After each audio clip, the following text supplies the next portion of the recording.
wonderful to have you here with us. Truly my pleasure. Thank you. And look at this magnificent I audience. know. Whoa. Yes. Man, we had to turn people away. Yeah, well, just about, right? Yes. Yeah. Never, though they're so smart. So let's sing our congregational song, God is Our Source.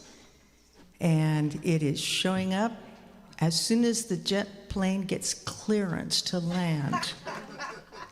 So I just want to hear how y'all are doing. How you doing? Okay. Okay. And I know Martin's working on getting things, but you know what? I got a feeling. Remember God is my source? You know the song? Well, let's do it because we can do it because we feel it in our bones, and I'll just do the God, love, joy, peace, God thing with you. And I won't go zooming. It's miracle. magic. I love it. Stand if you would like as we do this.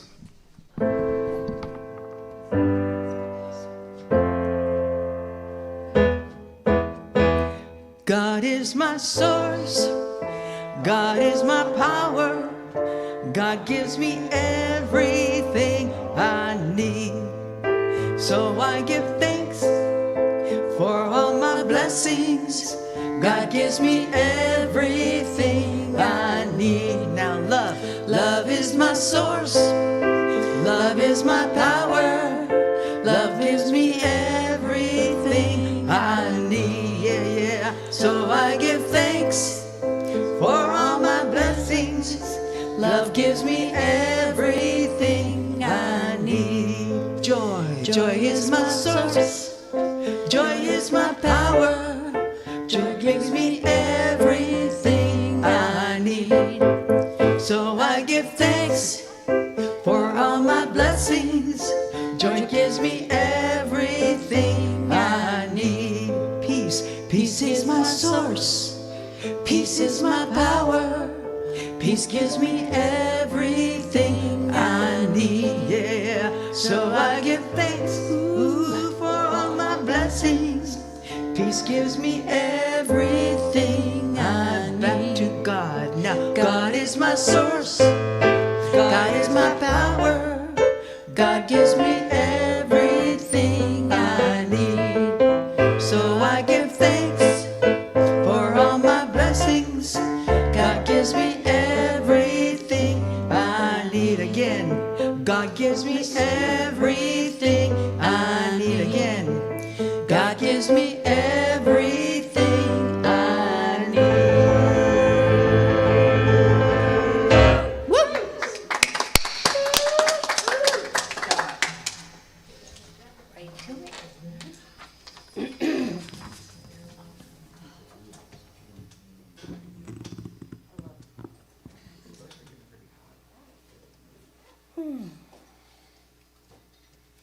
This is from the CSL Global Vision.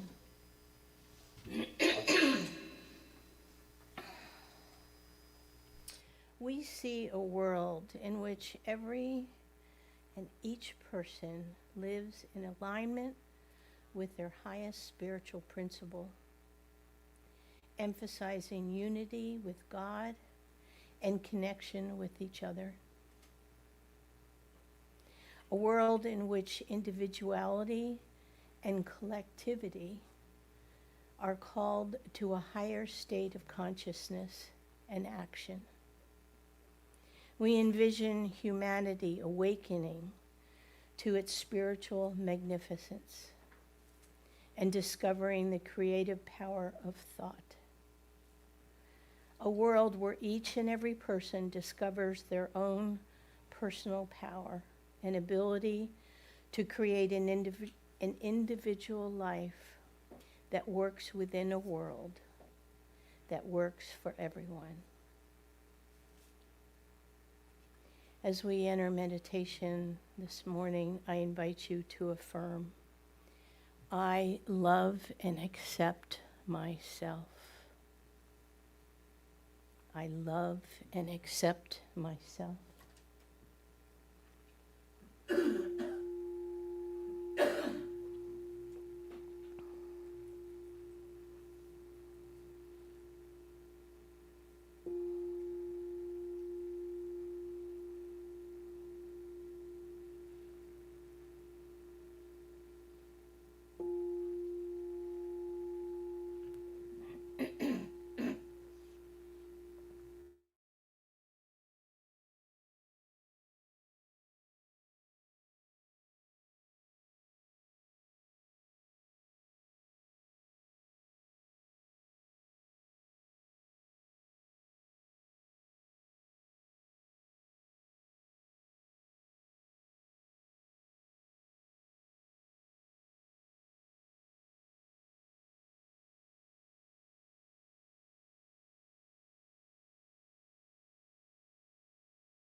And as you gently bring your attention to the sound of my voice, know that there is only God, that the manifest universe is the body of God, and that God is all-knowing, all-powerful, everywhere present, and available in its entirety, at every point simultaneously. There is nothing, no thing outside of the one heart, the one mind, the one love of God. God is and I am, God is and we are. And as we recognize our unity with all that is, I know for each of us here in hearing this at any time in the future and throughout the universe, that this power lives in each of us. And I know that it is flowing through Reverend Jerry as he speaks the wisdom of God, as it channels through him and through our musicians and the technology and the fellowship that we celebrate here today. I speak these words into the law of mind, knowing it is so, it is done, I let it go, I let it be, and so it is. And we have two to start, or just One at a time, that's all they can one handle. at a time? Sylvia Isley Aguilera. Yeah, they get the bad one out of the way first. However, there is an answer. Because no matter how you think of yourself, it's not all bad.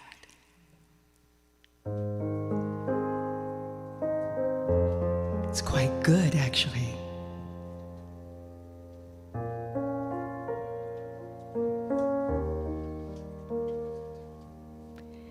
I love myself the way I am. There's nothing I need to change. I'll always be the perfect me. There's nothing to rearrange. I'm beautiful and capable of being the best me I can. And I love myself just the way I am.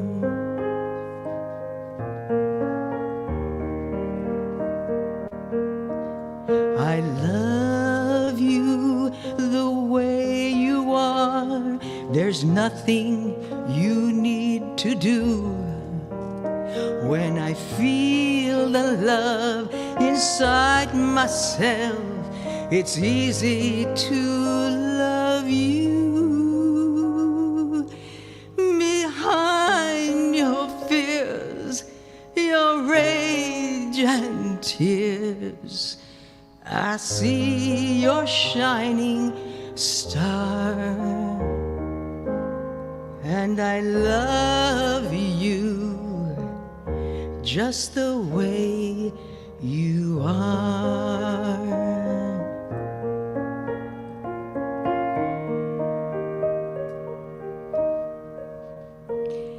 Let's find a way to love ourselves so we can truly grow. Become the change we want to see, 'cause deep inside we know we're beautiful and capable of being the best we can be. And we love ourselves just the way we are. Ooh.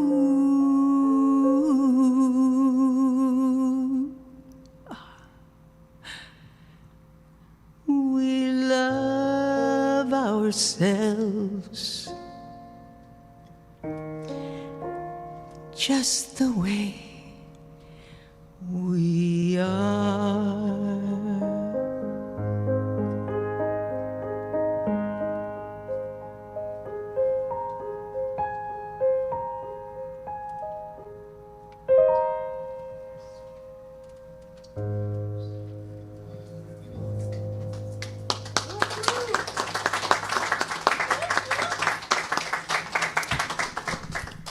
Thank you.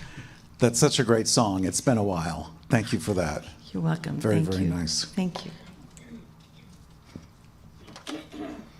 So, good morning once again. If you're in this very room or watching from afar, we welcome you. Or if you're watching later, we welcome you. My topic for today is as a little child working toward the wow. So if you're familiar with religious science or New Thought, or if you're with us for the first time and have no idea why you're here, we really welcome you. And if you're familiar with the teaching, we welcome you as well.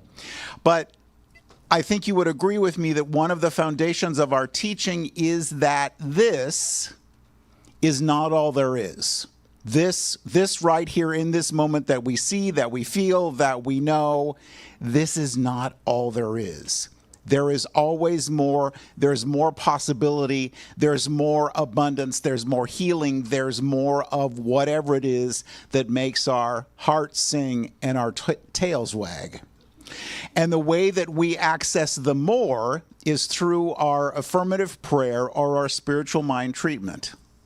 So my question for us is, what do we really believe and feel and know? Not what Ernest Holmes tells us in the Science of Mind textbook, not what we read in a book, not what I'm going to tell you, not what our ministers or practitioners tell you, but what do we really believe in our heart of hearts about what happens after we say, and so it is, or amen? What do we really believe? So I'm so glad you're with me this morning, keeping in mind always that as I am speaking to you, I am always speaking to myself. So I appreciate you being in the room when I'm talking to myself. Thank you. So we remember the words of Jesus from Matthew 18, verses 3 and 4. And Jesus said, "Truly I say to you, unless you change and become like little children, you shall not enter into the kingdom of heaven. Whoever therefore will humble himself like this little child shall be great in the kingdom of heaven." And I would suggest for us that the kingdom of heaven is not just the sweet by and by. It's not where we go when we're done here. It is our moment by moment experience. And just as heaven is, so I bet you would agree with me, hell is as well, because we have those experiences as well. So what do we do? How do we do this so that we're choosing on a moment by moment experience more heaven and less hell? Gee, that's a good title for another Sunday talk. I got to work on that. So note that Jesus said, become childlike, not childish. Childlike, so that the qualities of a child, of trusting, of following, of believing. And that's how we experience this heaven. So a small child loves themselves. So my topic is a little different from what was suggested, but because there is only one mind, the music this morning is absolutely perfect for what I'm talking about. So thank you guys for that. A small child loves themselves. What's not to love? Yeah, I spilled the milk. Yeah, I stepped on the dog. Yeah, I didn't eat all my broccoli. It's okay, because that has nothing to do with my worth and value. So a small child recognizes that they are absolutely the beloved, that nothing has changed, nothing will change, nothing could change to change that they are absolutely the beloved, and by the way, the world revolves around them. And we'll talk more about that. The child is dependent on parents, grandparents, other dear ones, but adults in their lives, most likely to bring them their good. And they're not concerned with the how, only the what. I want that. I don't care how you're going to get it. I just know that I want it. And oh, by the way, can I have it this afternoon, please? Or sooner, right? This red hot second, right? If you have had children or grandchildren or other dear ones of a small size, that's how it is. I want it, and I want it now, not after the first of the month, not at your convenience. I just want it, and I want it now, and you get to figure out how it's going to happen. It's none of my business how you get it. I just know that I want it. So you might remember Charles Fillmore is the co-founder. Charles and Myrtle Fillmore founded Unity, and Charles wrote, "The inexhaustible resource of spirit is equal to every demand. There is no reality in lack. Abundance is here and now manifest." So think about that word demand. Sounds like going out in the parking lot and shaking your fist at the sky. That's not what we're talking about. We're talking about the absolute knowing, the absolute accepting. There is no question when I do this affirmative prayer, when I keep up my part of the bargain, something must happen. That is the demand. That's the quiet knowing that whatever this is going to happen for me.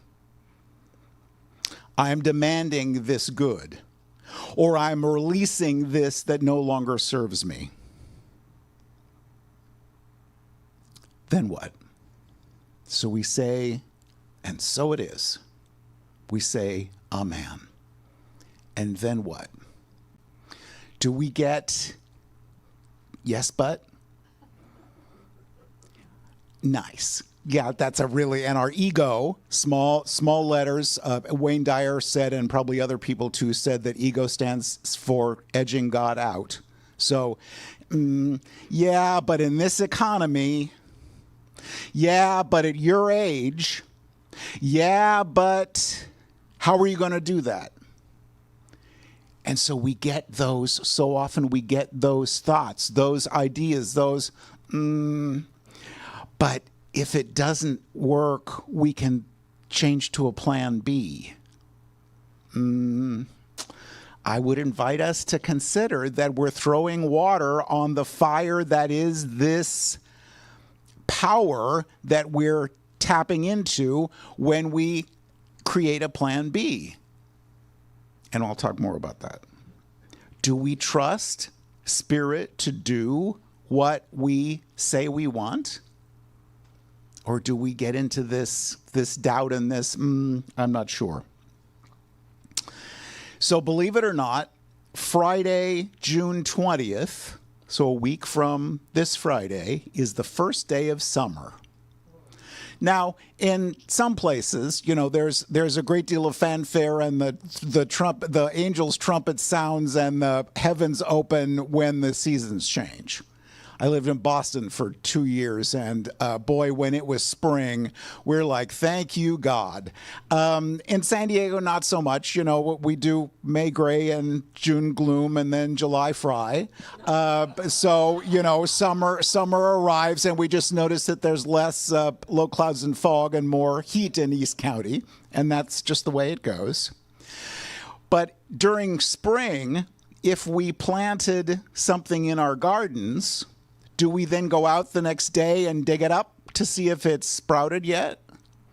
Or do we allow nature to do we allow Spirit to do what Spirit does? And know that our word, Ernest Holmes said, my word never returns to me void. We know that when we stated our intention, when we said, and so it is, something's going to happen. As a little child, I don't need to be concerned with how. I just know that this is going to manifest for me, whatever this is. I think you'll agree with me that these are strange and wonderful days. And this topic really resonated for me because I was involved in a real estate transaction. And back a couple of months ago when the stock market was doing what the stock market did, and many people's 401ks looked more like 1Ks. And started to have the, oh God, what do I do if? I stated my word. I said my word. I said, and so it is. When we do that, how important it is for us in that demand to stay in the conviction that when we speak our word, something happens. And of course, it all worked out exactly as it could have and should have. But yet another reminder that you said that's what you wanted. Of course it's going to happen for me. So my question for us is how is our relationship, and what is our relationship with this higher power, with God, Spirit, the universe, the infinite, the divine? Next Sunday is Father's Day. And if your relationship with your earthly father was not all that it could have been, Grandpa, yes, great grandpa, awesome. If your relationship with your earthly father wasn't all that it could have been, because sometimes we project human qualities onto our higher power. So there's always the opportunity to say, so if we call her Heavenly Father, how do we feel about that? So just, again, so important for us to recognize what we believe about Spirit and Spirit's willingness and ability to respond when we do our work.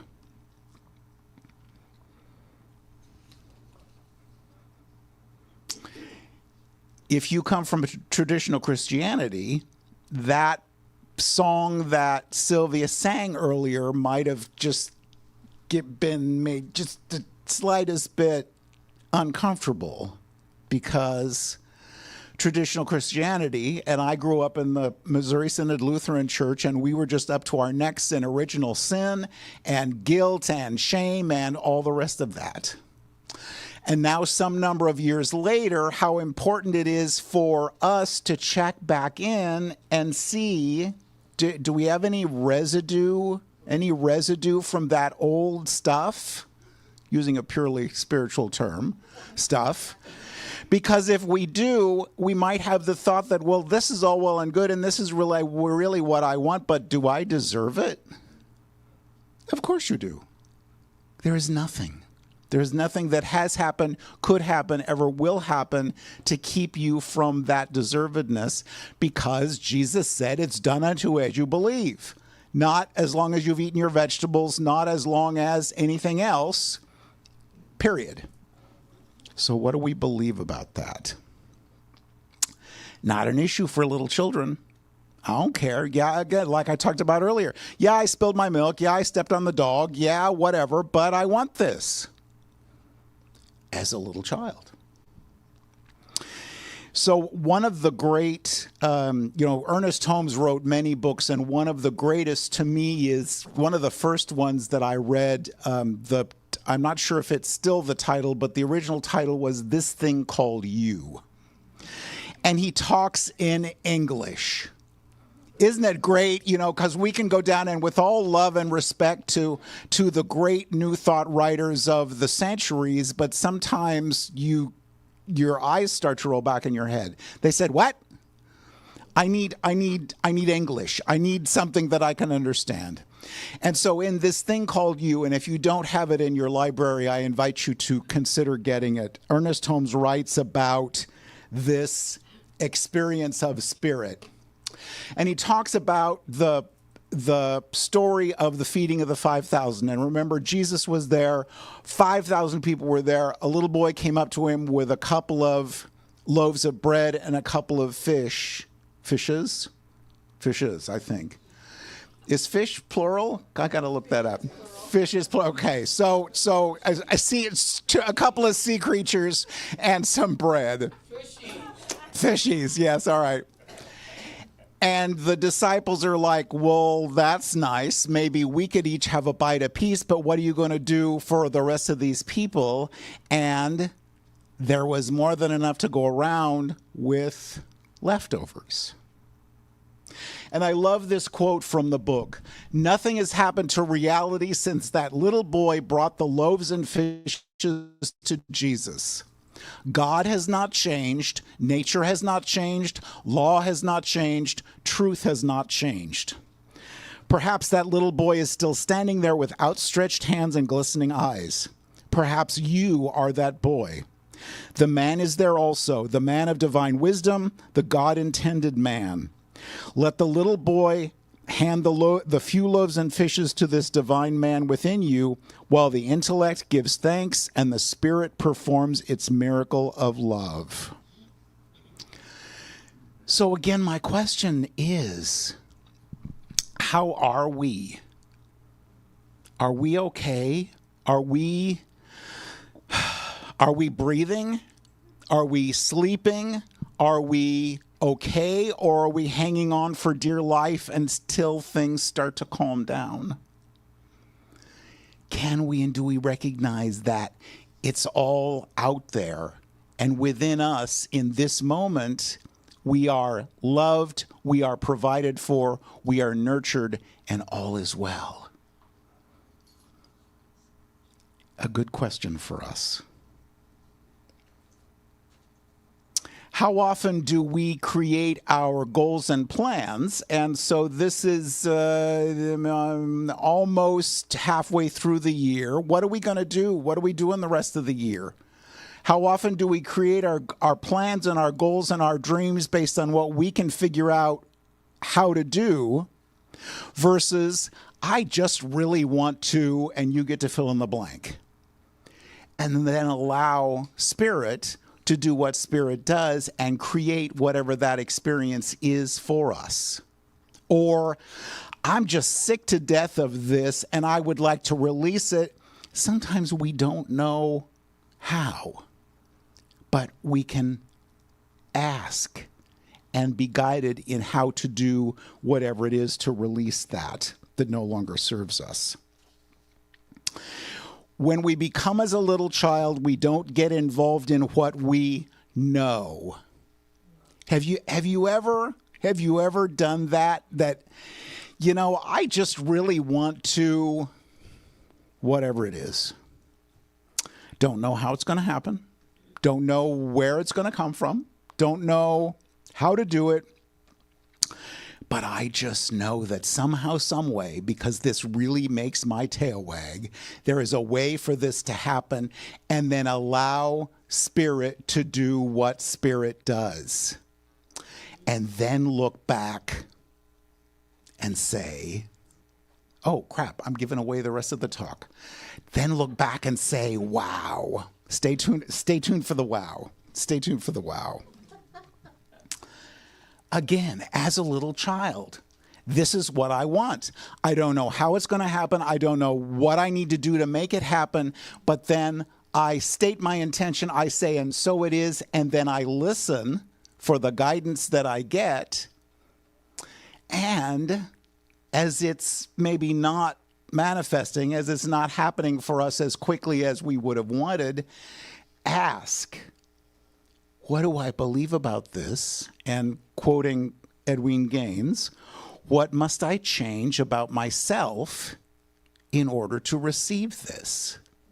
Because we're never talking God into doing anything.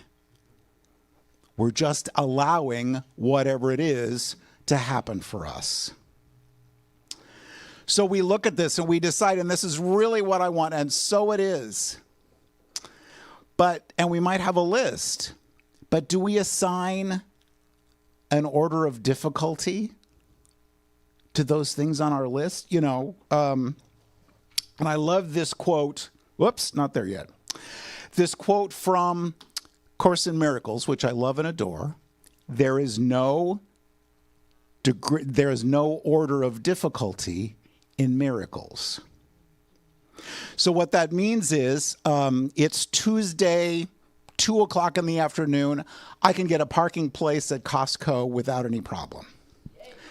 But Saturday morning at 11:30 is a little more difficult. And 2 days before a major holiday at lunchtime, or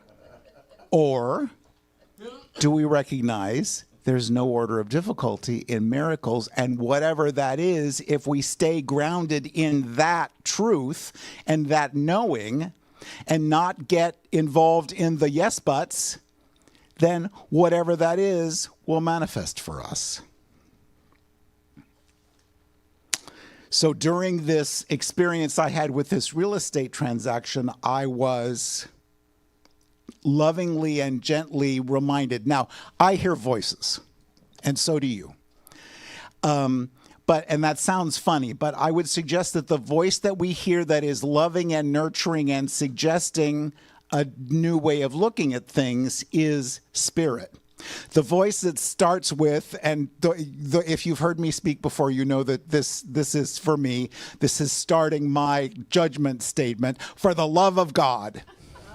For the love of God, Jerry, why are you trying to do this? That's not spirit talking to me. That's ego talking to me. But when we listen to that still small voice and then act on the guidance that we get, that's how we wind up where we want to where we want to go. So with this experience, there was some ego, and well, maybe you should wait, and well, I don't know how you're going to do this. But as ministers and practitioners, and I would suggest that if you've been in this teaching for more than a month, you're a practitioner, whether you have a certificate on your wall or not, we are lovingly invited and guided to buy what we're selling. I, as a minister, am invited, okay, to buy what I'm selling. It either works because it either works or it doesn't. It either works for parking places. Again, there's that level of difficulty. I can do parking places all day long, but trying to sell a property in a down economy, or trying to find a new job at a certain age, or trying to find a new relationship, or trying to heal something, we assign that level of difficulty. But it either works or it doesn't. And that's why we call it religious science, because science works for everybody the same way all the time.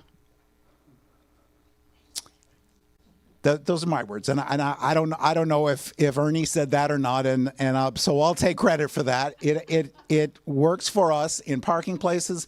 It works for us in money. It works for us in health. It works for us in relationships. For everybody the same way all the time. So how do we do this? We call it affirmative prayer. We call it spiritual mind treatment. So how do we do this?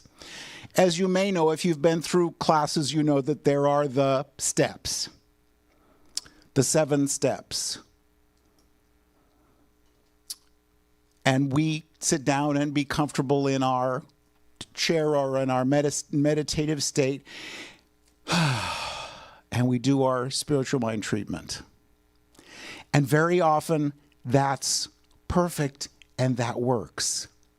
But we don't always have the opportunity to do those 7 steps, because sometimes there's something happening in our lives that we say something that is not pulpit worthy, but you can fill in the blank, but also kind of an abbreviated version. And so I love this book, Help, Thanks, Wow. The 3 Essential Prayers by Anne Lamott. Absolutely wonderful. And so I'd like to use short quotes from each of those to kind of illustrate. Because again, yes, it's spiritual mind treatment. Yes, it's the 7 steps. Yes, that's what we do. But we're not always able in a situation to do that. So help, thanks, wow. Starting with help.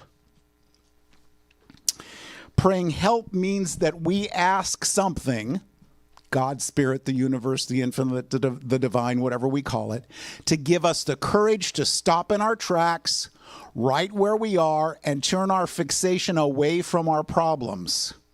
We stop the toxic peering and instead turn our eyes to something else, to our feet on the sidewalk, to the middle distance, to the hills, someplace else, anything else. In surrender, I love this. In surrender, we have won. Consider, because whenever I hear the word surrender, I think of Dorothy and the Wizard of Oz, and and the witch is up there and she's writing "Surrender, Dorothy." That's not what we mean. We're not giving up, we're giving in. I don't know what to do about this. I don't know how to heal this. I don't know, and you get to fill in the blank, but I know that there is a way, and I know that I will be divinely guided. So that's that surrender. So help. I don't know what to do in this situation. And then thanks. Without revelation and reframing, life can seem like an endless desert. Jeez, Jerry. An endless desert of danger with scratchy sand in your shoes. And yet, if we remember or are reminded to pay attention, we find so many sources of hidden water, so many bits and chips and washes of color in a weed or the gravel or a sunrise. There are so many ways to sweep the sand off our feet. So we say, "Oh my God, thank you." I love that. I love the examples and the illustration of that. Because when it happens, and it does, and it will, how important it is for us to recognize, thank you. And oh, by the way, if it works the same way all the time, if I got that parking place at 2:00 on Tuesday afternoon, then maybe I could accept that. And maybe I could accept that. And maybe I could accept that. So help, thanks, and my favorite, wow. When all is said and done, spring is the main reason for wow. I was in a slight detour here. I was in Richmond, Virginia a few weeks ago as the temperature was warming up, as the absolutely amazing flowers were blooming. And in San Diego, we get a little bit of bloom here and there, but not like necessarily on the East Coast. And it was so beautiful and so amazing. And people are doing cartwheels because the weather's finally warming up and we can be outside and I can go find my car somewhere because it's covered with pollen from the trees. They have that, but still just the most amazing experience of spring. Buds opening and releasing, mud and cutting winds, bright green grass and blue skies, nests full of baby birds. In spring, we expand and stretch in all directions. It's green exuberance and giddiness, bright clown colors and Easter colors, the rebirth of the tender growing soul. So this is the manifestation of that, whatever it is. It's the new job. It's the new relationship. It's the unexpected income. It's the releasing of that 5,000-pound weight of that we needed to forgive that we just haven't been able to. It's the whatever it is. It's the growth and the welcoming of spring, no matter what time of year it is. Wow or wonder takes our breath away and makes room for new breath. Maybe that's why they call it breathtaking.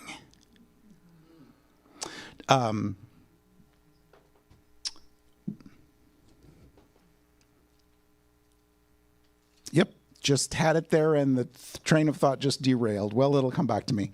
Helen Keller, there we go, said, I think she said, the way to live, and paraphrase, is either that everything is a miracle or nothing is. And whatever we look for, we see more of, as you know. What we focus on expands. So if we say, wow, that was pretty cool, and we'll see more of those. If we say, rah, rah, rah, rah, we say more of those. It's always up to us. So Jesus is quoted as saying, Ernest Holmes said, if it is the Father's good pleasure to give us the kingdom, it should be our good pleasure to receive it. And again, I would suggest that it's not just the sweet by and by. It's not the streets paved with gold and you get to decide what you believe about the hereafter, but it's heaven this afternoon. It's heaven tomorrow morning. It's heaven when we go home and turn on the television or open the mail or whatever the case might be. It's the moment by moment experience that we have throughout our lives. To ask, seek, and knock. We don't talk about the Bible very much, but I love to do it, and nobody runs for the door, which I appreciate, because whether we want to admit it or not, the foundation of our teaching comes from the words of Jesus. He said to ask, seek, and knock, and keep asking, and keep seeking, and keep knocking. What do I need to change about my belief about this so that it will happen for me? Again, not talking God into doing anything, but talking ourselves into receiving, accepting whatever it is. So again, quoting Charles Fillmore, the inexhaustible supply of spirit is equal to every demand. But we have to demand. Somebody said, God can only do for us what God can do through us. So if you're okay with that just being okay, that's okay. But if you want it much bigger, much better, much more wonderful, that's up to us as well. We have to demand and stay in the expectation, stay in the possibility, and again, as little children, not get involved in the how, just the what. Otherwise, the universe is just hanging out, getting bored. I'm here for you, but I can't do it if you don't ask me. So it's up to us to decide what will make our tails wag and our hearts sing and do our work to allow that to happen. Because, two of my favorite quotes, and the day came when the risk to remain tight in a bud was more painful than the risk it took to blossom. So what are we holding on to that we're ready to blossom and bloom and release and accept? It's always, always up to us. And then, just a gentle reminder, I love Facebook. I get the coolest stuff on Facebook. And if it's not what I wanted, God made scrolling. So, you just keep scrolling and look for the important quotes, because we are allowed to imagine the best case scenario. Yeah, it would be okay, and I could get that, but I could get that, or I could get that, and allow the generosity and the love and the passion of the universe to express in our lives in all possible ways. And then we say, wow. So with that in mind, join me in the light for just a minute.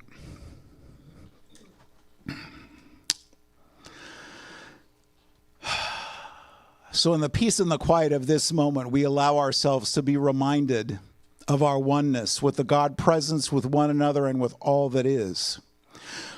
In this oneness, we recognize that we truly see with the eyes of God, that we speak with the mouth of God, that we hear with the ears of God.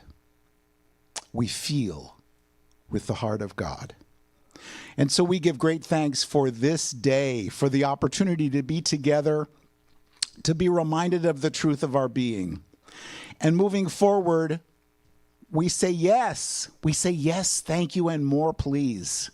We approach life as a little child, childlike, not childish, and honor what it is that would make our hearts sing, and allow Spirit to bring us this most amazing life, because that's what we're here for. For this day, for this beloved spiritual community, for our time together, we give great thanks. And together we say, and so it is.